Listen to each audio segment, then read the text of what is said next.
Hey everybody, it's Ron Johnson, and this is Locked On Sports Minnesota, and it's Friday. So you know what that means? Yeah, it's Friday. Yeah, it's Saturday, Sunday. No, we don't have Julia today, so you don't get the whole song. Julia Daniels is out from Care 11, but we do have Reggie Wilson still here. We still have Sam Ekstrom, the producer. So thank you guys for joining us on YouTube. Those that are watching on YouTube live, good morning. I hope you're having a great Friday because this weekend is looking good. The rain finally maybe has passed Minnesota for a little bit. But this is Locked On Sports Minnesota. I'm Ron Johnson, and today in sports, you have to understand there's so much to talk about. The ESPYs. We're going to talk about the ESPYs. We're going to talk about what happened, some of the great moments of the ESPYs. We're going to talk about the Twins. We're going to talk about the Timberwolves. We have to talk about Team USA, but there's so much more we could talk about. I mean, Taylor Swift, where has she been? Why is she not supporting other sports? Is she only a football fan? There's a lot we could talk about. But before we jump into that, I want everybody to know today's episode is brought to you by Game Time. Just download the Game Time app, create an account, and use code Locked On for $20 off your first purchase. That's Locked On for $20 off your first purchase. It's great too. Go to a Twins game, people. If you're in Minnesota or any baseball team, honestly, Game Time has a ton of baseball tickets, especially right now. It's perfect for the summertime. Take your kids out. You don't have to worry about scalpers. You can get 10 tickets on your phone and not have to go to multiple people to try to figure out how to get 10 people into a game. But again, we got to get locked in on these topics today, man. So, Sam, what you got for us? More Karl-Anthony Towns trade rumors. Towns to the Knicks? Thought the Knicks were done. Maybe not. We'll get into that. And we're talking Twins as the first half comes to a close. We'll give them a grade. We'll see how they grade out after a half of baseball. We need to grade out their injuries because I feel like that's where they're going to get knocked down because that's part of a grade. That's part of your grade point average. Your GPA has injury in it. But also receiver. Quarterback came out on Netflix. Now there's receiver. I have a personal opinion about this. I kind of liken it to Madden. There's something between Madden and Netflix's receiver that have a eerie correlation. And we'll talk about all that and much more coming up, as well as Justin Jefferson's favorite, or our favorite Justin Jefferson moments within that show. But we'll talk about all that much more coming up next on the Roundtable. People, please also make sure you subscribe on YouTube. If you go on YouTube and you hit subscribe, just use your email address. It'll make sure that you are following us all summer because when training camp ramps up, we are going to have a ton of football talk because this year's team is going to be one of the most interesting because this has been a long time since there's been a Kirk Cousins in town. And now we're going to be dialed in on who is going to be the quarterback. How does that quarterback look? And what else the Vikings can do this season. Do they tank for somebody? I don't think they do. But again, make sure you guys subscribe on YouTube and search Locked On Sports Minnesota. Well, it's time to jump into the show. So I'm going to kick it off, fellas. Receiver came out on Netflix, and it was appointment TV for me. I was on the football party yesterday, Sam, and I told you guys I binged it. I did. I watched the first 2 episodes during work, so kind of just had it on in the background, so I didn't see a ton of like exactness. I just kind of had it going. And then I watched like 3 and 4 with my family, my wife, my daughter were up there watching it because my daughter was like, what is this? What's going on? And why isn't Taylor Swift in this? And because they did show like bleeps of Travis Kelce because he was like playing against some of these guys. And then but he agreed not to be in it, or he did not want to be in it. But here's where I go with this. When you look at the receiver, the first thing, my Justin Jefferson moments were watching him have to overcome because that's the stuff we don't see. Also, I loved Kevin O'Connell's pissed offness. Like some people try to say he was a player's coach, and he is. But the fact that he is able to get pissed off, to go off, to tell guys what they're about, to tell guys, look, you're not pulling your weight, you're not doing this. People are trying to say, oh, he tapped into his inner Mike Zimmer. No, he just is doing what he's doing, which is being a coach, and which is why he probably got the best out of him the year before. Going 13 and 4 is not normal, winning games by less than a touchdown. Vice versa, they lost those same games this year. It is what it is. We'll see. Hopefully there's a healthy balance this year and they can win 10 or 11 games. But the part that I love was that I love that Kevin O'Connell really got into these guys and made sure they knew what was next. But watching Justin Jefferson overcome, that was something good to see because you just never know what's inside of somebody. And the fact that he talked about that too, like not being highly recruited out of high school, not being the first receiver off the board. Like he had a lot to play for, even though people are seeing now the gritty guy and all this other stuff. He still, Amara St. Brown too. I love his knowing the 16 receivers that were drafted before him. That's a cool kind of thing to see a guy really tap into his inner beast. but every single person got hurt. Like every receiver other than George Kittle, I think was the only one that didn't miss time, like didn't have to miss practice or anything because he got hit in the penis. But when you look at all these other guys, Amara, like hand, foot, and mouth, Justin Jefferson, we know his too. The some lungs or something, a cut on his lungs, or who knows what that was.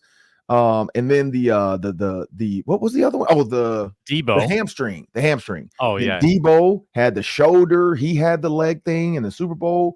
And then you had Devontae. Did Devontae actually get hurt though? Maybe I'm missing that one. Maybe he didn't get hurt. Yeah, he did. He had the shoulder. The shoulder. Joint. Yep, you're right. Yep, because he couldn't raise his arm up, and then he got the shot, and his wife. So every guy, and so when I say liken it to Madden to pay off the tease, Madden's curse on the cover, Mike Vick, Ray Lewis, Eddie George, I think was the other one that got it. Everybody kind of like started to say, man, this cover is cursed. I don't want to be on the Madden cover. And that's why they started having multiple players to say, like, maybe we can lighten the blow and guys won't get hurt. I wonder if the receiver or Netflix's series with Peyton Manning, if people are going to be like, man, I don't know about that, man. Everybody that y'all follow got hurt. Like, I don't know if this is good. And again, it's not a real curse. We know that. There are no curses out there. It's just bad luck. It's just life. But it's just weird that every single guy got hurt. But for Netflix, they got their money worth because they got to see these guys in pain. They got to see these guys have to push through, and people got to see what athletes who get hit and hurt have to go through. Like, you take this shot, this is on you, man. Like, the doctors clearly were like, hey, look, bro, if this don't work, we are not liable for what happens next. But that was my take. But I love Justin Jefferson's, like, just seeing the inner kid in him, the candy, all the other stuff. Not, talking about I didn't always want to be the highest paid receiver. I just wanted to be great. That was good to see. Also, I hated the Monopoly gritty. I'm going to say that again. I hate when they're trying to break down all these gritties. That's not the Monopoly gritty. Let's call it what it is. He went to Diamond Joe's and he's rolling dice. That's what that is. But Sam, what did you think about the receiver and Justin Jefferson's moments? Yeah. Well, you can't play craps in Minnesota, so you had to be compliant, right, with our state gambling laws. I thought seeing Jefferson in moments of frustration that we hadn't previously seen was pretty interesting in a couple different ways. Him taking the Eagles game super personally and super hard because he fumbled through the end zone, seeing how he reacted to that, responded to that, how Kevin O'Connell responded to him after that. I thought that was all super interesting. And then Jefferson getting hurt both times, seeing him really frustrated on the sideline, spitting up blood after his lung got bruised against the Raiders, and then mic'd up inside the injury tent. I don't know if I've ever seen that, where you're hearing the conversation between the player and the trainers are trying to be so delicate with Jefferson because they know how frustrated he is, they know how competitive he is, and they're trying to let him down easy and reassure him that he's going to be okay, but you can't go back into the game. We got to go get x-rays. I just thought that was really inside, really raw stuff that's what you want out of a show like this, is really behind the scenes footage. But then there were some lighthearted moments as well. Jefferson's affinity for candy and his mom like stocking up his candy drawer so that he can share candy with his friends was just like innocent and adorable. And Jefferson putting on the chains in the morning and going into his alter ego Jets, I thought that was pretty good too. So it was a good balance of seeing the competitive fire, seeing the frustration, but also seeing the guy off the field with his family. He seems to be really close to all of them. Yeah, I thought it was really cool. I still got a couple more episodes left to watch, but it was an interesting watch. I thought that Jefferson just continued to come across just as one of the most likable superstars that we have in the NFL, and it's interesting because as the Raiders were losing and sometimes winning, Devontae Adams just was very vocal about, okay, we know how it's supposed to look. And, he kept saying, like, my measurement of success is not wins and losses, it's greatness.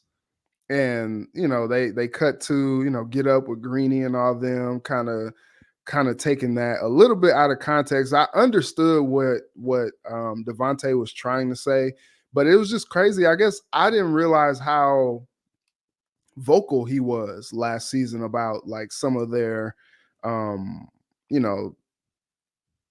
topsy-turviness out in Vegas. And it was interesting because like up until Josh McDaniels got fired, it looked like the relationship was good. And then as soon as McDaniels was out of there, it was like, oh yeah, that needed to happen. We needed to get this together. And I think it was interesting because like there was a level of like cockiness from like Amon-Ra, and I think Debo and George Kittle came across as very likable as well. But I think what was interesting with Justin Jefferson, first off, that whole second episode they just dedicated to Adams and Jefferson, which I thought was a hat tip to just how great those two guys are. But I think Jefferson really just came across as just so likable. And he talked about it like, look, it's not cockiness, it's confidence. And you could tell he demands greatness out of himself.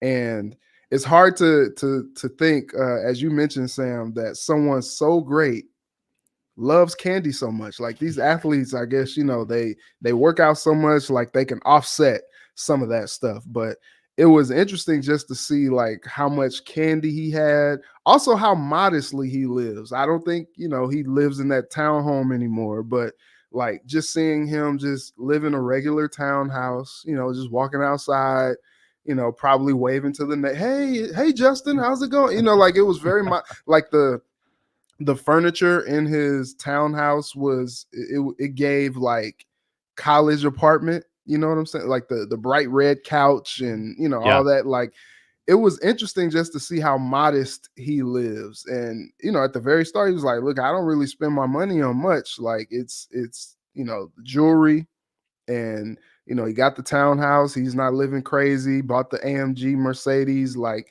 those things were very interesting to me, just seeing like, when you looked at Debo's house and how he's living, you looked at Devontae's house and how he's living, and then you look at Justin and he's just in a nice little townhouse. Also it was interesting too, like Justin is the only one on the show that they don't really show, with a significant other. You see him kind of interacting with his nieces and things like that. But other than that, like Kittle, Debo, Devontae, Amon-Ra, all those guys, like their girlfriends or their wives are pretty prominent in the show. And it's just, solo dolo with Justin and his family. And we just kind of see how tight knit those Jeffersons are, which is really cool to see. Yeah, and one thing I was gonna say, when you think about Justin Jefferson, Sam, your point, it was almost felt like a Key and Peele skit. Like every time they turned back to him saying he was gonna be Jets or he went somewhere, like he got one chain again, then another chain, then another chain. Like I felt like by the end, dude had like 8 chains on, and it felt just like a Key and Peele skit when they were talking about NFL players. Also because like Barack Obama just did one that was a true Key and Peele deal where he kind of dapped up all the players and hand shook the coaches, like true Key and Peele moment. And then the other one was the I forgot the other one. Amara St. Brown when he did the dance, talking about the pumps, talking about if he does that again, that's too many pumps. So it's funny to see life kind of take on some of these jokes that are jokes, but then these things really do happen in real life for these athletes. But yeah, JJ living, I would say, financially savvy, smartest decision ever, especially if you don't think you want to live in Minnesota full time. My guess is he's going to get a house where he lived, like where he's from, and get a bigger house to like retire to. When you think about like Chris Carter down in Miami, when you think about Reggie Moss out in Virginia, I think that's what Justin Jefferson is probably planning on doing with his world-breaking money he has now. He's probably going to build something large down south where he's at. He'll probably get a nicer little area in Minnesota now because he's really well known. And just having a townhouse, you might start to get too many, not just neighbors, but young ladies now. Because I'm pretty sure some girls went on Zillow like, wait, what? That's probably Egan. I know those townhouses. Netflix didn't block out the number, so I'm pretty sure like there might be some creepers trying to figure out where's Justin live exactly. So he's gonna have to make that change and maybe get a little more secure area where you can't just get to him. But we are going to talk about Cat because we for like, I don't know, all of the basketball party towards the end, we were talking about potential trades when the season ended. Cat's name was the one I think a lot of us said, well, I could see that. Rudy Gobert doesn't have trade value. Anthony Edwards, you'd be an idiot to trade him. So Cat seems like the logical one when you think about the pieces they've added. You think about what they could add. When I talked about, I think it was Cat, and I haven't seen this, so I'll let Sam, but I was saying Cat for Zach Randolph because I saw that came up, getting Debo. But we'll talk about all that and much more, as well as the Twins approaching the All-Star break after a word from our sponsors.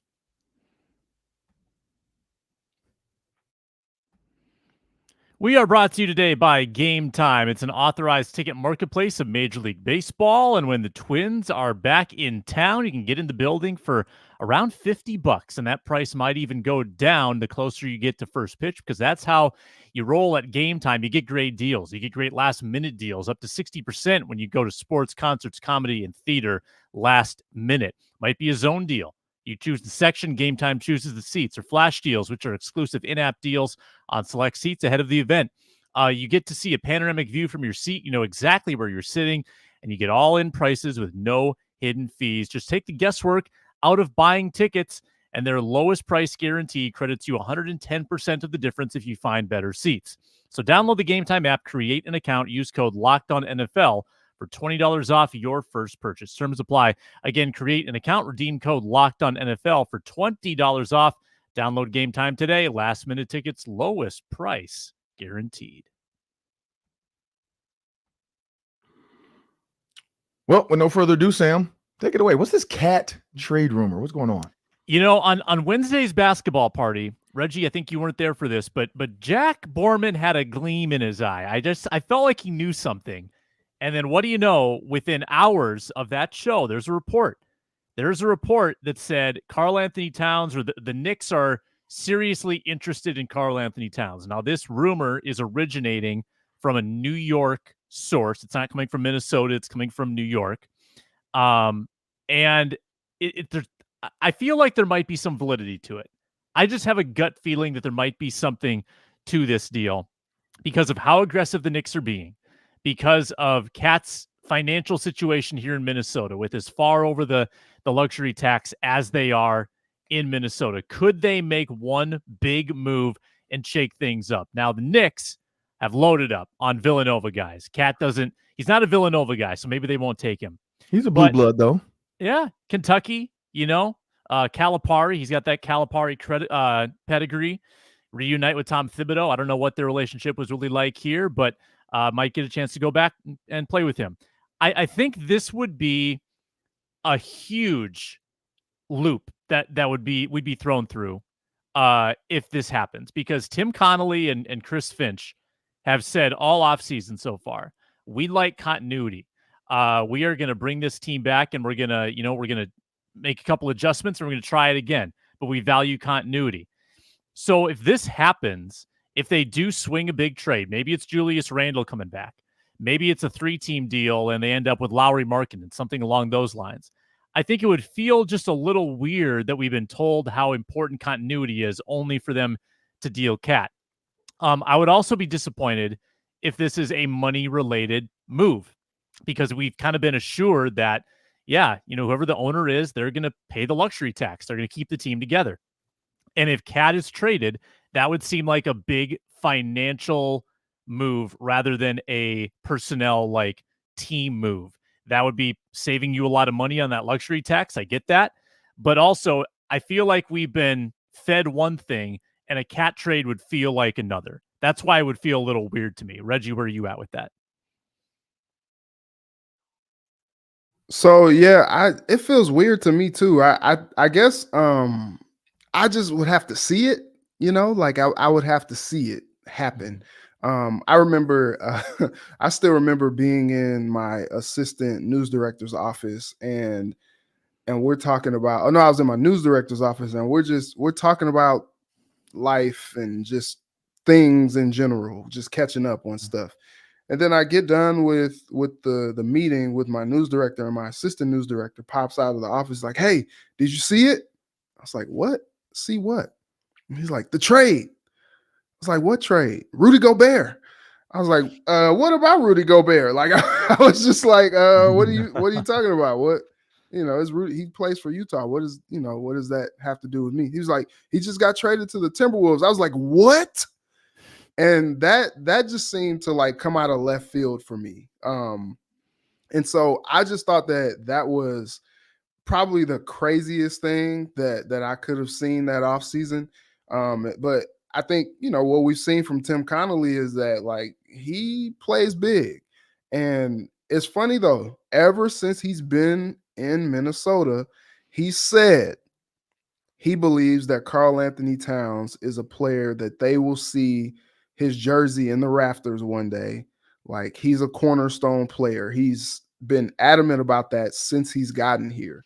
And so, I mean, look, we know people lie and all that stuff, but I have a pretty good relationship with Tim Connolly.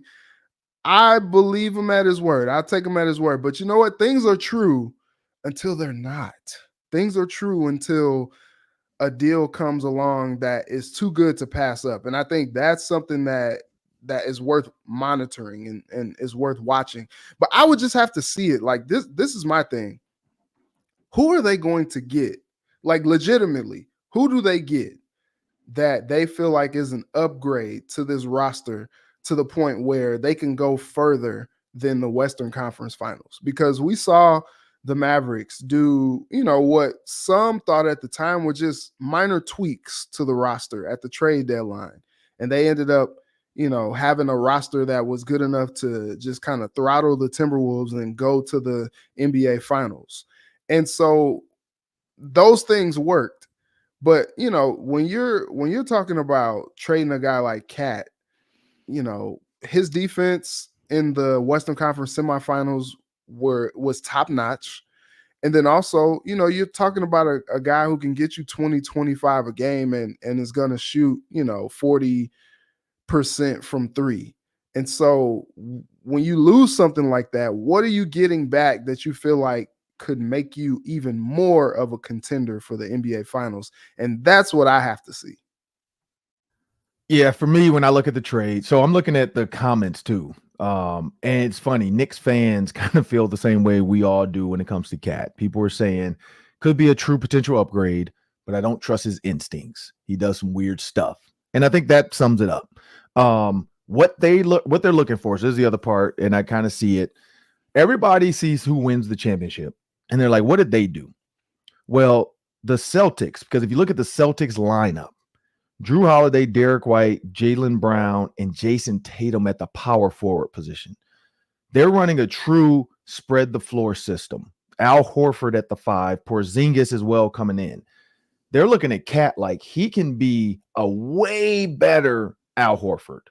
He can be a stronger Porzingis. So what Al Horford can do in the post, what Porzingis can do from shooting, and we know Al Horford shoots too, Cat gives you both. He gives you a person that can do both. He can truly shoot the ball. He can truly play in the post, but is he going to? And that's the problem. I think that's what the Knicks, and maybe going to a team like the Knicks that says, hey, look, this is what we want you to do. We can go win a championship. Maybe he does it. The East is, other than the Celtics, the East is pretty easy. Like we saw that this year. Other than the Celtics, the East is pretty easy to beat. That's why people wanted them to flip the way they do the championship series and say, stop going East-West, go 1 to 16 and then reseed it, because that will give you a better matchup of who should play who. Like the Celtics should not have to play, in the West, the Mavs and the Suns and the Timberwolves and the OKC Thunder and who else was in that? Who am I missing from the West? Denver. They were saying those teams, Denver, Minnesota, OKC, should not have to all deal with each other to get to the championship. That if you put them in the East, and the Celtics probably still beat a lot of people out the water, but they should have been able to play the Cavs. And that's what some people think. But when you look at the true 5-out system, this true spread the floor out, I've said this numerous times about the Timberwolves. I think the Timberwolves have the ability to do it if they get Rudy Gobert out off the floor more. Spread the floor out, let your creators create. But Jason Tatum at the 4, I think that's what the Knicks are looking at. When they got those Villanova guys, I think they think Cat can be that 5, that Porzingis, that Al Horford shooter, spread the floor out. Because Julius Randle can shoot, but he's not a true spread the floor out guy. He's not like he just doesn't have that. But he hasn't gotten his hurt. He's been more durable than Cat.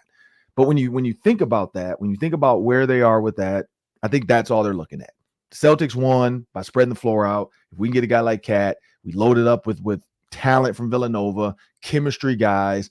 But I wonder too, is Cat going to be a chemistry killer coming in with that group? Like, is he going to have the same feeling with Wiggins and Butler, where Butler thought he was soft?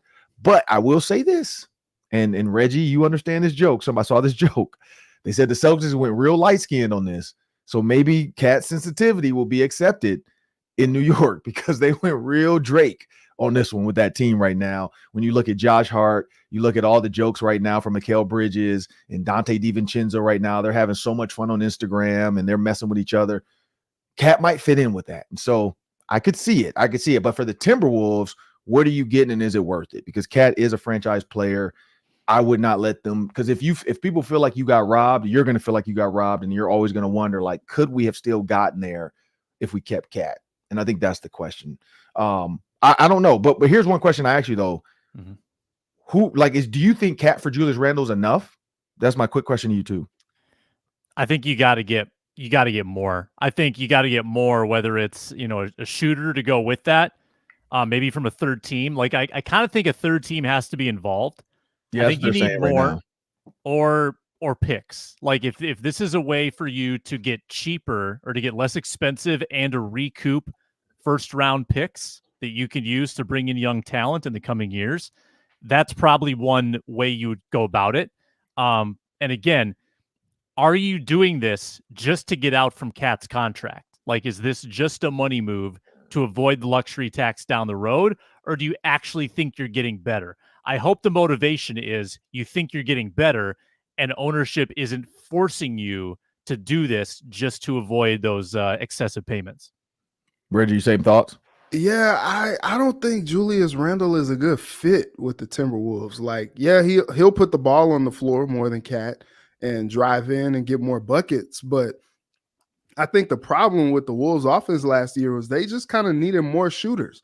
And if Cat wasn't shooting well, as we saw in the Western Conference Finals, the team was cooked a little bit. And so you lose one of your best shooters with Cat, and then you replace him with a guy who is not really known for being a guy who can stretch the floor. And Julius Randle is so ball dominant as well. I just don't know that that's a good fit if that's like a straight up thing. And then also too, like if you attach like a shooter with that, like I still don't know how that works, because Ju is going to need his minutes, and also he's also due for another big contract as well. So it's like, okay, you don't pay Cat anymore, the $60 million or whatever he's getting, but then you still have to pay Julius Randle, and he just does something different than what Cat would do. I don't think that really makes sense. Yeah, I was gonna say August 5th is what they're saying. Keep an eye on. Julius Randle is eligible for an extension August 5th. So if the Knicks, maybe they're talking to Tim Connolly and they're like, look, what do you want to take on from him? And then maybe they make a deal where it's like, look, we're going to sign, or, sign and trade. We'll sign them and then we're going to trade them. Like, because that we've seen that happen where they have to create a number that works for the trade.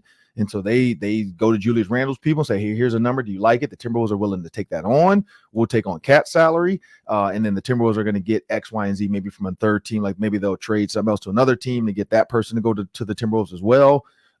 Could be a shooter, could be another additional defender. Because when you think about Derek White too, that's what people are underestimating. I hate Derek White. I don't like how he looks. I feel like Kendrick Lamar when I say that. I know. I mean, he did cut his hair, so that helped. That he finally went bald and then let it go. But when you think about, sorry, Reggie, Reggie's faces always get me. That's Team USA Olympian Derek White now. Yeah, you saw what Jaylen Brown tweeted. You saw what Jaylen Brown tweeted though. Like Jaylen Brown's like, dude, like he's like Isaiah Thomas. Like I fit the criteria, but I guess it's not enough. Like I didn't do enough. And I don't know if this. I always don't. I hate when I see clippings of tweets because I never know if those are real or edited. Because I saw him tweet at Nike, say, Nike, are we really doing this? I don't know if this is like an old tweet or something, maybe because he made a comment maybe, and they're like, well, you can't be on the USA team because of Nike. Because that's what people say about Kyrie. Like Kyrie has talked bad about so many different shoe brands that nobody wants him on the Olympic team because of sponsorship dollars. But yeah, I don't know what Jaylen Brown, though. I don't know if you guys saw, he's dating the girl for the Chicago Sky that got cut. He took her to the ESPYs. He's winning. He doesn't care right now. He's got one of the best looking young ladies in the WNBA. And that was the rumor. And now they kind of went to the ESPYs together. And I don't know if they're trolling people, because we know how these kids are nowadays. They'll just troll people just to get people to like it. But they look real cozy. So I don't know. It's hard to fake that hug up chemistry. They didn't have that church hug look. They had more of that church retreat look. But when you think about Minnesota sports, we'll see what happens August 5th. That's when Julius Randle's eligible. We might see some stuff happen then. Tim Connelly is a mastermind. I will say I'm in the mindset now. I'm gonna trust the process. If Cat gets traded, I'm not gonna be devastated. Now, if Anthony Edwards got traded, I'd be devastated. But we got to move on. Speaking of devastation, the Twins are going to the All-Star break. They only have one true All-Star and then one late ad. And they could have had more in a lot of Twitter versus opinions when we talk about Royce Lewis. But Reggie, what's going on with the Twins? So we were going to give the Twins' first half of baseball a grade. And it's weird because if you would have asked me this maybe a week ago, 2 weeks ago, I might have a different grade.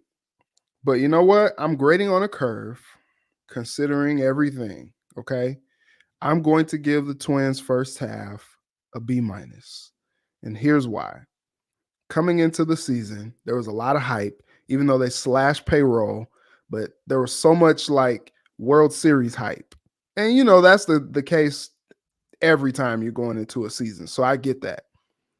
But there was so much hype, and they come out and they lose a starting pitcher right away with Disco.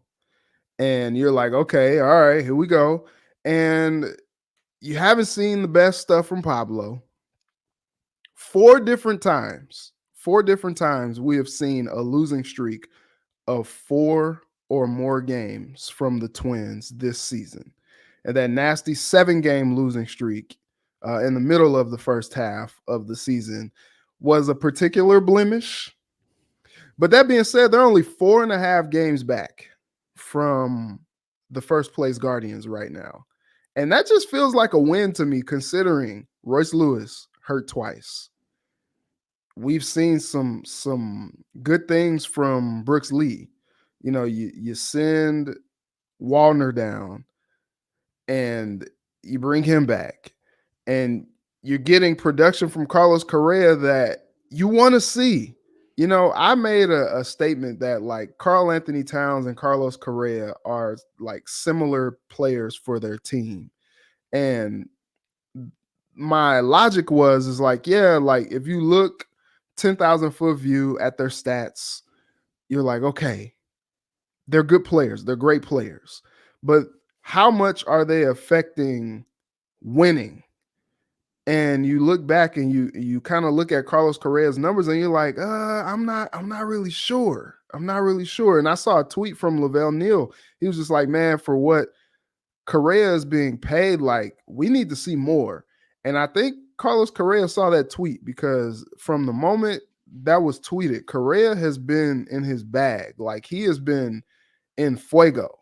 Was the lone all-star until Willie Castro just got added as a utility guy, injury replacement, which is really cool for Willie. Shout out to him.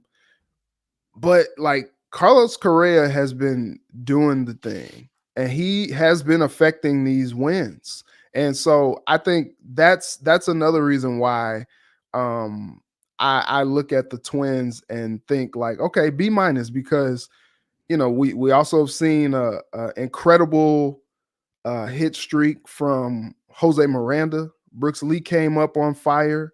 You know, Royce was slumping a little bit before the injury happened, but he had a flash. Like they have gotten good production from several players on the squad that put them in this position to where they're only 4.5 games back from the Guardians in second place. And so this division is not going to be easy. I think the Royals are going to continue to be there. I think the Tigers, I don't know if they'll fade or not, but they're there as well. Everybody's chasing the Guardians.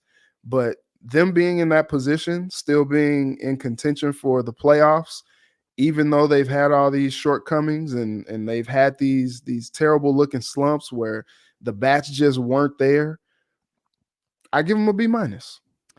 For them to be where they are, 13 games over 500, with what they got out of Eddie Julian, out of Alex Kirilloff, out of Matt Wallner early, the injuries to Royce Lewis, and the total ineffectiveness in many cases from Pablo Lopez.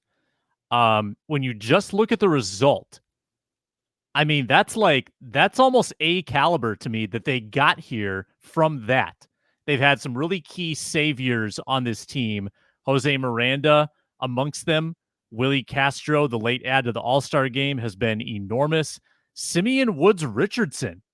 I mean, that was not somebody in the plans this year.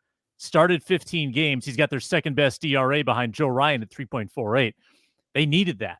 So to get where they are now, with as rocky as the process was, and that's not including a couple like 2-week stretches where their offense disappeared, to finish 5th in average, 3rd in slugging in the first half, with those stretches included, is pretty remarkable. So it's not the way we thought they would do it. It hasn't always been pretty, and yet here they are, poised, I think, if they have a more consistent second half of the season, injury-wise, pitching-wise, if some of their stalwarts, play to the level we know they can, they really could finish this season 20, 25 games over 500, because I think that a lot of stuff went wrong in the first half, and here they are 13 over 500 and in the playoff picture. So I'm actually kind of bullish on the team, even though it wasn't the most beautiful first half I've ever seen. Yeah, so for me to give them a grade for the first half of the season, I'm gonna be honest, I don't really have one. Like, it's tough in baseball for me. I've said this for years. Like, it's way too many games. It's way too many games. Like, they're like 500 can get you in the first place. Like, I just don't get it. But I will say that the early flashes, like some of the tweets I talked about when they were saying before Royce Lewis got hurt, when they had won a bunch, they were on pace to win 101 games. So in that aspects, if they were to be 100% healthy and they were to have their full team, I would give them a B. Like, I feel like they were playing well. You were seeing the bats were hot. Certain guys were playing extremely high level. If Royce Lewis stayed healthy all the way through, we know that him and Correa would have both been all-stars. They did add Willie Castro, so I'll give them that. But the biggest thing for this, for me with the Twins, what's going to happen with Royce Lewis? And can they continue to win the games they're supposed to win? In baseball, we know there's teams you're supposed to beat. You can see by the record, some of these teams really just don't care when they show up sometimes. Can the Twins win those games to give themselves a chance to make a playoff push? That's where I'll go with it moving forward. After the All-Star break as well, do they come back rested? Do they come back healthy? Or do they make mistakes during this break as well? Because we know guys can do that. We know guys can think like, oh, this is the time to go do something crazy, and then they come back even worse, like tired or overworked or even injured from some stupid, whatever, motorbike, whatever they might do. But I'll give them a B. I think the Twins, like, again, the baseball world is so weird because you don't have to be like in football. We know you have to be 11-3 towards the end to even feel like you have a chance to win your division. Baseball is not the same. And maybe that's where I need to start to flip my mindset as I dive more into this baseball world. But I guess I'm jaded by softball, because when you look at Oklahoma, like, they didn't lose a game until they were like on a 73 game win streak or some crazy stuff like that. Like, so I'm like, why can't you just go out and dominate every game? But again, Twins are like, they don't want to spend a lot of money like the Yankees. So it is what it is. I'll give them a B. But as we look at the SiriusXM, we want you guys to know SiriusXM is a proud partner of Locked On Sports Minnesota. We're going to talk about a viral tweet, viral IG post with 3-on-3, because, of course, the GOATs, plural, there can be two GOATs, different eras, are involved in this. So, of course, that's going to create a ton of drama whenever you involve GOATs. But make sure you guys download SiriusXM. Just search SXM on any app market, and you can get the SXM app, and then you can search Locked On Sports Minnesota to get our shows on the go. You can also get the Twins hometown broadcast on the SXM app, as well as whatever sports you like to catch up to. And hey, while you're on SXM, if you want to go ahead and get a subscription, you can get radio anywhere, anytime. And let me tell you, I love it in my car. Because when you can get some of the old, nothing against you new rappers, but the old true like Ludacris, Keisha Cole, like the old school R&B, hey, that's what I love to do when I'm on a bike ride. So make sure you guys download the SXM app. It's great to have on the go. You know what? I'm not even gonna like draw this out. So there was a tweet and there was an IG post about 3-on-3 because we know FIBA has a 3-on-3 World Championships for women, and we know that like Kelsey Plum has played, Paige Beckers. They've done it when they were in the U17 circuit. Who's doing it now? The lefty and Cameron Brink, but she got hurt. But what's the lefty? Haley Van Lith. She's playing. And so they get some amateur, mainly amateurs and maybe some younger rookies get a chance to try out for this 3-on-3 thing. And they go down there and they play 3-on-3 basketball. And so, of course, the men are in Vegas right now. The Vegas Aces, I don't know if you guys seen those jokes coming out, like Bam and Aja Wilson were out for lunch. People are saying it was a date and they're going to have a D1 athlete. Like, come on now. Like, it could just be two people that know the basketball world and they went out to have dinner or lunch. We saw Kevin Durant. He just not gotten to it, but had a little jokey joke with one of the other Aces players. Kelsey Plum was out there. And so it came up with the 3-on-3 conversation. Jordan, Bird, and Magic versus LeBron, Steph, and KD. Who would you say would win that 3-on-3 if they're playing? Because 3-on-3 plays to 11. You can play 2s and 1s. You can play straight 1s. It depends on you, but let's put 2s in it because Steph is in this, so that matters. 2s and 1s to 11. Who are you taking? I'll start with you, Reggie.